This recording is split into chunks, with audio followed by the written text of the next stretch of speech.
What is going on, everybody? It's your boy Clint from the Die Hard MMA podcast. This is brought to you by Pub Sports Radio, and this is the undefeated post-weigh-in show where we take one last look at these fighters. They hit the scales, we check them out, we look for every little detail, we look for tough weight cuts, we look for drained faces, sucked out necks and bodies, we look for rapid blinking, exhaustion, and then we take that into account for our sports betting. If you watch my show on Monday, I break down the entire card, top to bottom, super early, in depth, with a guest, and then we get to sit on those reads throughout the whole week, and then we watch these fighters one last time before they step foot in the cage, and we make our best decisions that we possibly can here at the very end of the week on this show. Make sure you smash that like button for me, subscribe here to Pub Sports Radio if you are new, and let's talk about how these fighters looked on the scale for UFC 266. First fight of the night, Jonathan Pierce taking on Omar Moraes. Both men came in at 145.5,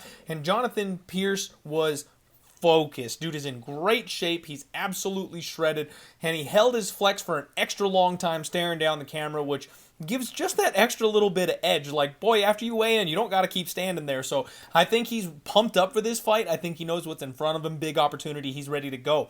Omar Moraes gave a big flex and a smile. Honestly, he looked like he was relaxed. If you think about it, this is a little bit of a step down in competition for him after coming off the fight with Giga Chikadze. No issues from Omar Moraes. Now, when they got to the ceremonial face-offs, this is one thing, little bit of a double-edged sword here. The show usually comes out real early for everybody to take a look at, especially since we've been having COVID situations. I get to watch the weigh-ins, I get to watch the face-offs, and then boom, you've got the content early afternoon to watch.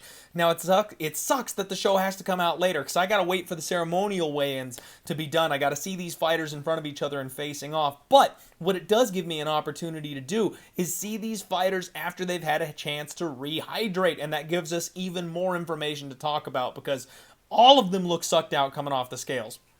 They're cutting weight. Of course they still look sucked out. They don't have nearly as much time to rehydrate, so we can make a few better decisions based on what they look like after these ceremonial face-offs, which I think helps. Now, when these guys came up to face off with one another, there's a decent size advantage for Pierce. He's a lot bigger than I expected. There's a bit of a muscle advantage for Omar. He's a bit thicker than his opponent.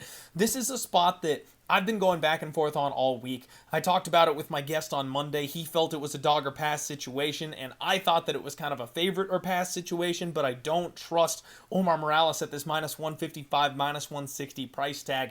The closer we get to fight time, the more I'm leaning dog or pass. I'm very tempted here on Jonathan Pierce. He's training at a Fight Ready, one of my favorite gyms to work with, and he actually has some quotes that I really like, talking about how a striker has never out-grappled a wrestler.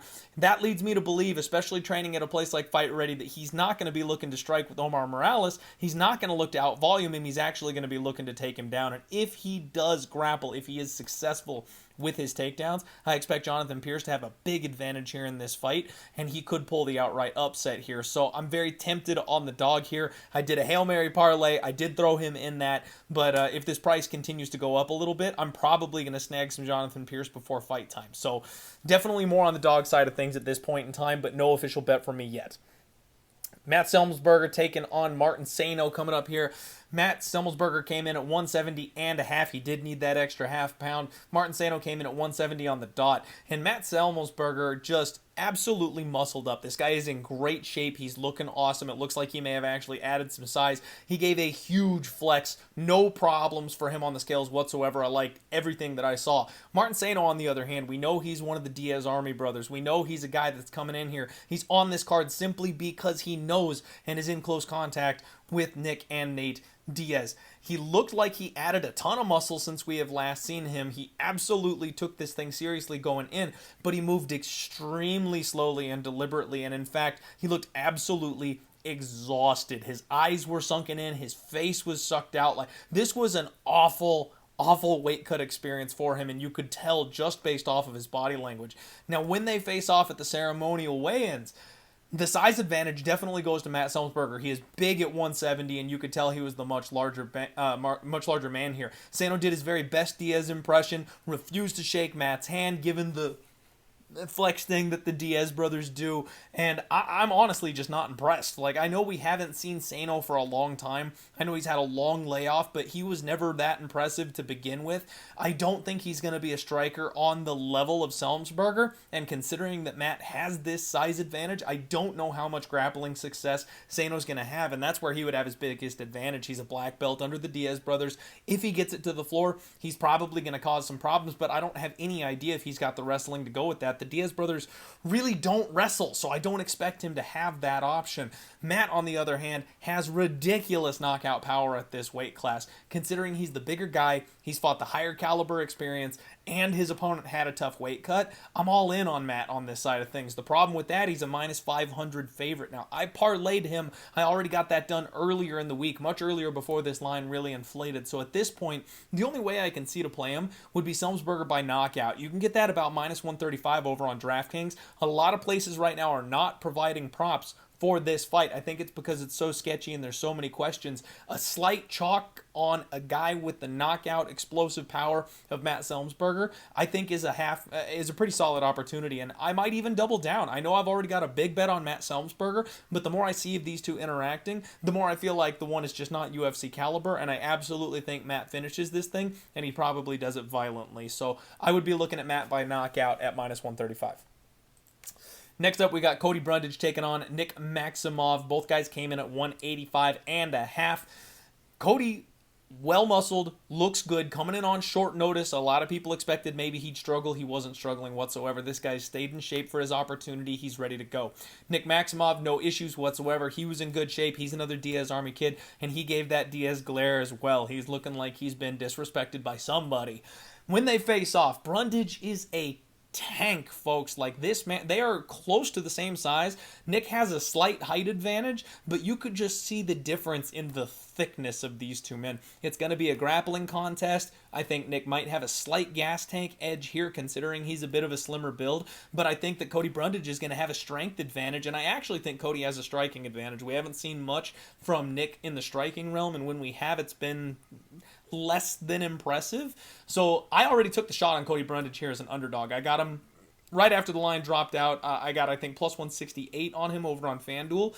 Now he's sitting about even money. So huge line movement beat there. If you follow me on Twitter at DieHardMMAPod, I tweet out when I lock these bets in, so you can tail me on these kinds of spots where I tend to beat the line, if you care to tell me, that is. But I like Brundage in this spot. Obviously, I'm not as big of a fan of him now that it's kind of a pick'em price tag. I think this fight should be a pick'em. So if you're getting even money, plus 100, plus 105 on Cody Brundage, that's not nearly as fun as having plus 160 in your pocket for this fight. So at the current line, I would suggest a pass.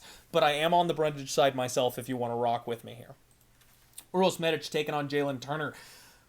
Uros Medic came in at 156, as did Jalen Turner, and Uros broke the cardinal rule. The one thing in this world that we hate to see, he wore sunglasses to the weigh-ins. You don't rock sunglasses on the scale. You're hiding something. I know it.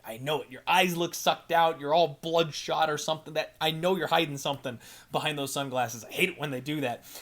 Now, he brought his fluids with him on stage, so whenever someone is having such a tough weight cut that they bring their hydration stuff with them on stage to pound immediately after weigh-ins, I always have a little bit of a red flag going up, all right? Now, I know it's mostly just people being intelligent trying to rehydrate immediately, but it lets me know they're having a tough cut and they need to get that in them ASAP. They can't even stand to walk off the scale and back to their coaches before they start drinking. He did look good. He was in physically solid shape. I couldn't see his head very well because of the aforementioned sunglasses, so if he was sucked out or if he had any problems or anything, hard to detect with those sunglasses on.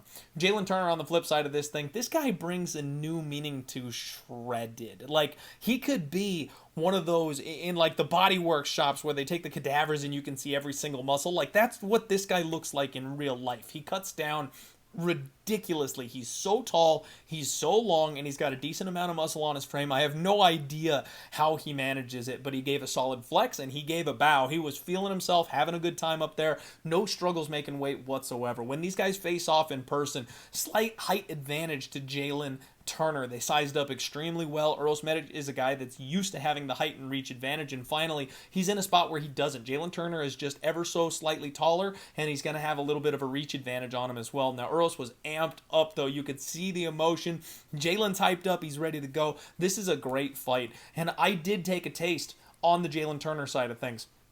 I got Jalen Turner on the money line at plus 105, and then I put a half unit on Jalen Turner by submission at 9-1 because I just think that's an outrageous line. Jalen Turner is a finisher. When he beats people, he generally finishes them. He's taking on an opponent who we're not entirely sure is UFC caliber, even though we think he's got solid upside, even though we think that he is special. He's never really been outside that first round. Jalen Turner talked in an interview about taking this kid into deep waters and drowning him, and usually that infers grappling. Usually that infers draining someone's gas tank out and then seeing how they fare in rounds 2 and in rounds 3. And I think that he absolutely could do that. If he's not able to get a knockout, if someone is tired, they have a higher tendency of tapping when they're exhausted. So I like the Hail Mary shot here on that sub prop. In total, I've got 1.5 units riding on Jalen Turner. But a spot that I think that might be the easy money of the week, I tend to miss these all the freaking time. I watch these fight cards, I break these things down, I look at the betting lines all week, and I still have a hard time discerning where the easy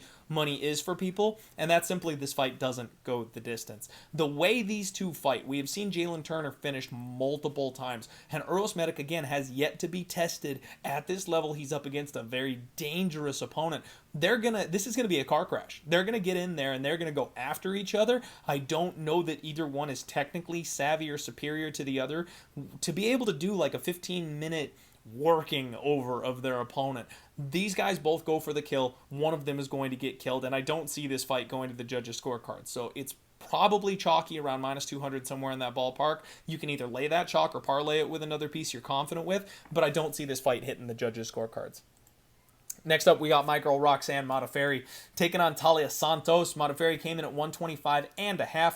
Taila Santos 125 on the dot. Now, Roxanne Modafferi, big smile as always, no issues whatsoever. She is a joy. You people underestimate my girl Roxy, and you're going to be sorry when she's gone because she is a breath of fresh air, and she's setting records this weekend. I wish people took just a little bit of time to appreciate what she's done as a pioneer in women's MMA, and this is a big weekend for her. Taila Santos came in jacked as ever. She's always in great shape. She's very muscular, very explosive, but when she got on that scale and they read it off and she went for her flex, she wobbled. She completely lost her balance up there when she went to put her arms up over her head. And that's a sign that we look for. That's some body language that we keep an eye on as far as your equilibrium going. Because when you have a tough weight cut and you can't quite control where your body goes, that says something about how hard it was for you to get down to that weight class. So just need to mention the fact that she was off a little bit on her balance, and that is a sign of a tough weight cut. Now, Roxanne Modafferi having fun at the face-off. She went full Majin Vegeta as a nerd over here. Majin Vegeta is my favorite character. Vegeta, absolutely my favorite DBZ character. The Buu Saga when he went it touches my soul when Roxanne Modafferi does that. And mind you, the last time she did that, she absolutely destroyed Macy Barber. She likes to do that as a sign of herself going to the dark place, turning evil. She really uses that as symbolism for where she's at, mentally speaking, going into the fight, and that's something that I do actually appreciate and like to back, considering she's proven that's something she can do. When they face off, size advantage Roxy, and that's something that people really underestimate. Roxy's a big girl at 125. People were talking about how Taila Santos just bullies people around.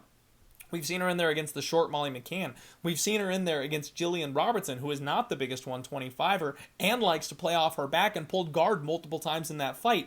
What she's going to get this weekend is a larger opponent who may be physically stronger than her, even though she doesn't necessarily look like it, and is a good, solid wrestler who likes to take top position.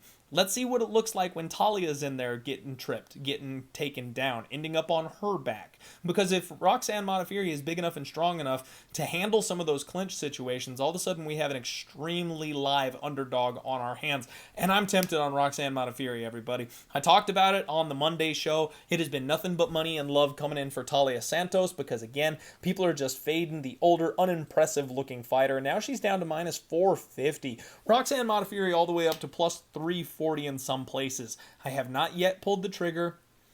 I don't know if I will because I'm getting more action on this card than I intended to. Honestly, I've been trying to narrow my scope and make better bets in the long run instead of just rapid firing machine gun bets everywhere, all over every card. But this is shaping up to be one of those cards I end up having a bet on every single fight. And Roxanne Modafferi, if she gets up in that plus 365, plus 380, 400 range, I'm going to have a taste of that. Because if this thing comes down to a split decision and she's getting cage control time, I'm going to want some. Next up, we got Shamil Abdurakhimov taking on Chris Daukaus. Shamil came in at 258. Daukaus came in at 231. And that is significant because these are heavyweights. They have a very, very wide range of what they can weigh in at because 205 is the next weight class down, and you can head all the way up to 265 in the heavyweight division. So Shamil carrying around a good near 20, 30 pounds more than Chris Daukaus. No issues coming in for Shamil Abdurakhimov. Classic big old flabby heavyweight. Chris Daukaus came in. Happy birthday, Chris Daukaus. His birthday is coming up here. And he looked good. He still has a little bit of that flab. He is slowly trimming that body, turning it into a fighter's body. I think we'll see much more of that over the next couple of years. He's looking way better than when he made his entry into the UFC.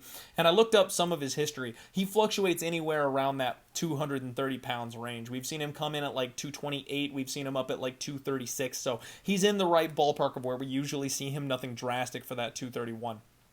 Now, when they faced off, this was a very intense face-off, as it should be, because none other than Booger Beard himself gave Chris Daukaus a very motivational speech while shoving a couple corn dogs in his mouth. So how could you not be motivated when Booger Beard calls you out personally?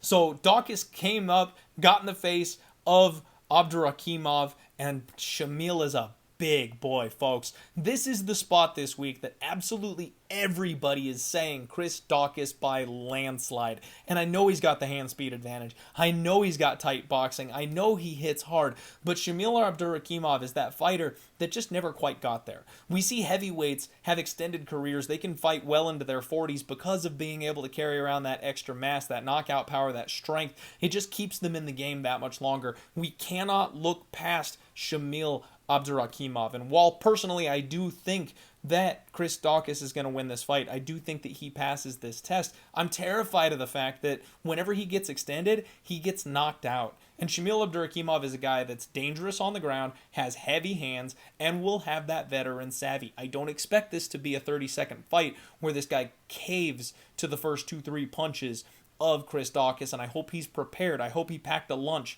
and came ready for a bit of a longer fight than usual, because if he's not, he's going to be in some trouble. What I did on this spot is I went ahead and sprinkled an outrageous line. What you may not know is that Chris Daukaus, even though we know he's a good boxer and has fast hands, he's a Brazilian Jiu-Jitsu black belt, and we have yet to see that inside the octagon. We got a submission prop at 16-1, half unit Chris Daukaus by sub, because what I think happens here is that he has a better gas tank. He's the smaller, lighter, faster fighter, and I think when he gets Shamil hurt, when he gets Shamil tired, this may end up on the mat. And if it ends up on the floor, I do think the submission office of Chris Daukaus will play a role. And when you get these fighters who A, are durable and tough to finish, and B, he's coming off of COVID, there's potential gas tank issues, they get tired, they tap. We see that time and time again. They're much more likely to tap from a choke than they are to actually go out cold when they're these tough, durable fighters. I could absolutely see Chris Daukaus showing off those submission chops this weekend, and 16-1 is a gorgeous price. I'm much more comfortable laying 16-1 than laying minus 225 on a guy who has a very stiff test in front of him. So good luck no matter how you end up playing that one. I know we're all rooting Daukaus. Next up, Dan Hooker taking on Nasrat Haqparast. Hooker came in at 155 and a half. Haqparast came in at 154 and a half, I believe, just under the weight cut. Dan Hooker just cut to shreds. This guy looked ridiculous up there. He's been chomping at the bit to get back on track ever since his bad knockout loss in his last fight. He looked focused. He was dialed in. I am ready to see Dan Hooker work on Saturday. I think we see a bounce back here in a big way. No issues from Nasrat Haqparast. Honestly, he looked really awesome as well. He looked like he's put in some extra work. He's usually a bit more like Kelvin Gastelum, where he's not overly impressive from a physical standpoint. He's got a little bit of flab on his body. None of that this time. He has slimmed down a decent bit more, and I think he's also taking taking this opportunity extremely seriously. There is a massive height and reach advantage for Dan Hooker in this spot. I went back and I watched some of the tape again. I watched the knockout loss for Nasrat Haqparast. I watched the war of Dan Hooker with Dustin Poirier. And I think that this is just a levels game, folks. Like, I think that Nasrat Haqparast is a small 155er, and even though he packs a punch, he's going to have a hard time touching Dan Hooker. Dan Hooker likes to attack that lead calf. He's got those kicks. He's got the knee up the middle when the range gets closed. And we have seen Nasrat Haqparast hurt, wobbled, and knocked out before. So let's not pretend like Dan Hooker is the only one who might have some durability issues here in this spot. I'm leaning Dan Hooker. I have not bet this one yet. It's going to be a very competitive fight. I looked at the under 2.5. You can get even money minus 110 on the under 2.5 on a violence bet. Both these guys are prolific finishers. Both these guys have been finished before, so I think violence may be the way to go on that one. And the fact that the stakes are so high, they're really going to be looking to make a statement out there. The more I look at it, the more the under 2.5 looks like the spot. Haven't locked it in yet. Might get there by tomorrow. Marlon Moraes taking on Merab Dvalishvili. Both guys came in at 135.5, and Marlon Moraes came in a big flex, focused, dialed in. You know what? Somebody in the comments called him Krillin, like from Dragon Ball Z, and I'm sorry, that just fits. It's perfect. He's exactly Krillin. Merab Dvalishvili, on the other hand, came in. He's grown himself a nice beard, which I always say, it's been a while since I've had the opportunity, but when you're betting MMA, always back the beard. They're meaner, they're rougher, they're tougher. And here we got Merab Dvalishvili in great shape, screaming on the scales, amped up, pumped up, ready to go. When they go to face off, slight height advantage for Marlon Moraes, but Merab is an absolute tank. We know he's going to be the shorter, broader fighter. And what was funny is Marlon Moraes was trying to spook Merab. Like, he got up in him and was doing like the snake cobra like eye lock thing at him, trying to like shake him a little bit. And spoiler alert, it did not work. Merab was not eating that at all. He went on having a good time, screaming at the crowd, went to shake his hand. I almost feel like Marlon Moraes kind of backfired his own mental game here in this spot.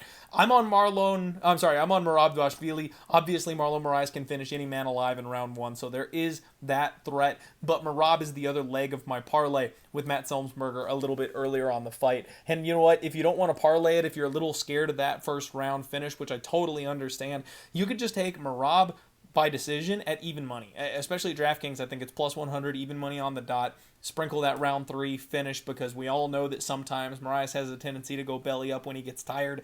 Cover yourself there just in case. But I think that Merab wins this thing by dominant decision. Jéssica Andrade taking on Cynthia Calvillo. Andrade came in at 125. Calvillo came in at 126. Now, Jéssica Andrade, very calm, relaxed. We know she's been here a million times. She's the champ. She's been the champion before. 0 issues. Cynthia Calvillo, no problems with her, but she's another one who brought her hydration fluids to the scale with her. We've seen her struggle at 115. That was always her thing. She would miss weight by a couple pounds, bring an advantage with her into the cage, and then win via grappling because she was the bigger, stronger woman. Now up at 125, at least she's not missing weight, but you can tell she's not obviously having the best time cutting weight either. They sized up pretty dang well, if I'm being honest. Andrade, since she moved up to 125, she's been undersized. She's been the smaller fighter. We know she's a tank. We know she's muscular, physical, strong, but she's always much, much shorter. Cynthia Calvillo is also a 115er moving up to 125, but because she was never really small enough to fit 115, she is fitting perfectly up at 125, and Andrade is not undersized against her here. So I'm very much looking forward to this fight. I think these two match up well, and I think that Cynthia Calvillo is going to struggle with the physicality of Jéssica Andrade. I didn't end up pulling the trigger on this spot because I couldn't quite find a spot that I liked to parlay up Jéssica Andrade, but I think she's a pretty safe, secure bet. I know some smart people taking the other side, so I'm a little bit spooked, but I don't really like the 3-to-1 price tag is really my issue here. Next up, we got the feature fight here. Nick Diaz taking on Robbie Lawler. Diaz came in at 185.5. This fight was originally slated for 170. And what we have is a weird situation where Diaz decided to stop cutting weight early. He just said it would be easier to go to 185. And I think that benefits him more so than Robbie Lawler. Early in the week, I said the opposite because I thought Nate Diaz couldn't cut the weight, but it looked like he just gave up. It looks like he just completely stopped and didn't really want to do it and wanted the easier coasting way to his fight, and the UFC complied. So what we've got is a fight where Robbie may end up being at a slight disadvantage for having cut weight and having to, bulk back up, whereas Diaz just sat around with his feet up in the air. I'm not sure what to make of Diaz in this fight. I did jump on Robbie Lawler at -130 because I could see the line headed that direction in a big way after the interviews came out, after he looked like he wasn't in great shape. But I'm rethinking everything. There's so many questions about this fight. It's so sketchy. I don't know what to do. I'm tempted to hedge on Diaz by knockout because that's 6-1. I can throw a half unit on that and be all set, good to go with my 2.6 units on Robbie at -130. I do feel like Robbie's the fresher man. We don't know what to expect from Diaz. When they faced off, it was extremely intense between the two of them. Locked eyes the whole time, never missing a beat. Lawler, I'm sorry I missed this part, I got carried away. Lawler came in at 184, so usually, like I said, he was planning on coming in at 170. So the fact that he stopped cutting weight, rehydrated, got himself at 184, he's not that undersized, but he definitely came in a little bit lighter, and he's definitely the slightly smaller man. So I've got a bet here on Robbie Lawler. I would suggest staying as far away from this fight as possible. Take a flyer on a prop or something like that. I'm tempted to hedge out or cash my bet out just because I don't know what's going to happen here, but I feel like Diaz by knockout at 6 or 7-1 isn't a bad spot, and Lawler on the money line, if you had got him at pick'ems, that's probably the spot, but I don't hate a dog shot on Diaz now that he's up at +135, +140, something crazy.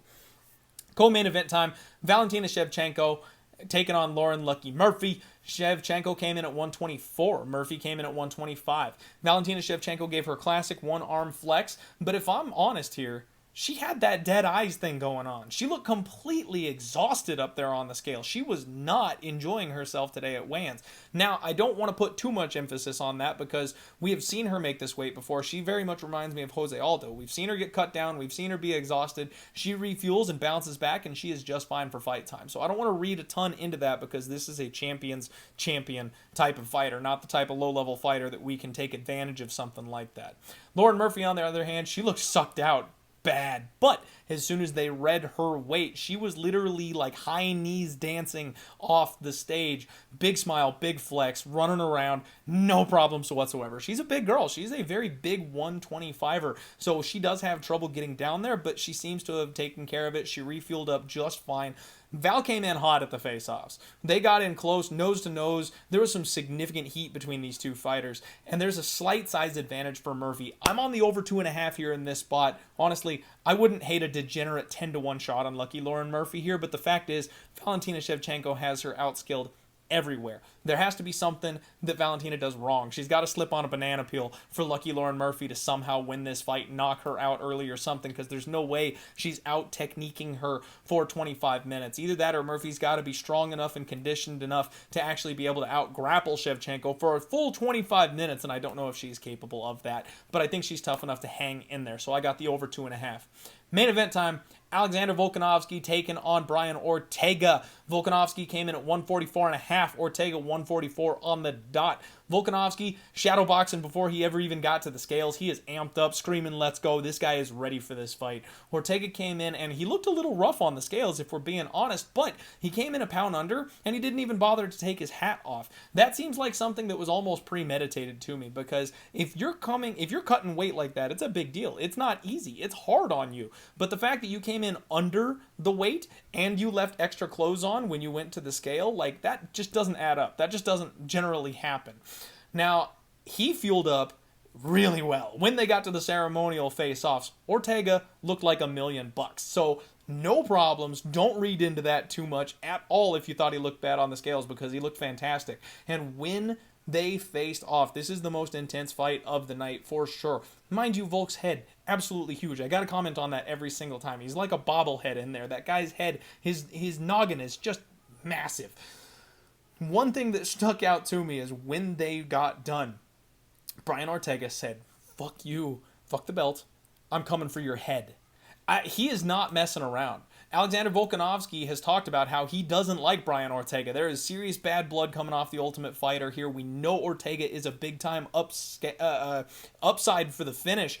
Even though Alexander Volkanovski is a guy that hasn't really finished anybody at the higher level, we know he just puts a pace on people and breaks them throughout the fight. He's talked about wanting to get that finish. He wants to hurt Ortega. He wants to put Ortega away. He doesn't want to be a decision fighter in this spot. He wants to get his man out of there. And that's got me leaning at the under on this fight. I kind of have a slight lean to Brian Ortega. That's not anything supported by numbers. In fact, all the numbers support the opposite of that. But I've got this weird degenerate tingle on the back of my spine that Brian Ortega is somehow going to pull this off because of the massive leap we saw in his skill last time out. I feel like we can expect maybe not as drastic of a leap, but if he leaps anywhere near that, he's going to be very competitive in this fight. And if nothing else, I think the under covers us on both. The volume and the power that Volkanovski can manage. If Brian Ortega can't keep up with him, we could see him saved by the referee. We could see him finished by Volkanovski. However, if Ortega does get off on the stuff that he's capable of, he's got nasty power. We know that ground game is unmatched. He absolutely can finish anybody. So there's more than enough